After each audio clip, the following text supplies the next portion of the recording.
Hi viewers, welcome to Aadya vlogs Telugu. ఈరోజు video వచ్చేసి త్రినాద వ్రతం గురించి అనమాట. ఈ వ్రతం గురించి నాకైతే నా ఫ్రెండ్ చెప్పినప్పుడైతే చాలా బాగా నచ్చిందనమాట.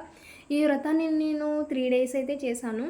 ఇదో డే 1 అయితే మ్యూజిక్తోనే పెట్టాను కదండి. డే 2 వచ్చేసి వీడియో నాకు వాయిస్ ఓవర్ అయితే ఇవ్వాలనిపించింది. ఈ త్రినాద వ్రతం ఎవరైనా చేస్తే గనక కామెంట్ రూపంలో తెలియచేయండి. ఎలా చేశారు, ఏమేమి నైవేద్యాలు పెట్టారో ఒకసారి అయితే నాకు కామెంట్ రూపంలో తెలియచేయండి. నేనైతే త్రినాద వ్రతం ఇలా చేసుకున్నాను అనమాట. త్రిమూర్తుల పటం ఒకటి కొనుక్కున్నాను. దానికి మాల ఒకటి వేసుకున్నాను. ఇంకా నార్మల్గా ఇంట్లో ఉంటాయి కదండి దేవుడు ప్రతిమలు, అవైతే తీసుకొని అలంకరించుకొని నార్మల్గా అయితే ఇట్లా చేసుకున్నాను. మీరైతే ఎలా చేశారో అయితే తెలియచేయండి. ఇంకా నైవేద్యాలు వచ్చేసి 3 నైవేద్యాలు అనమాట.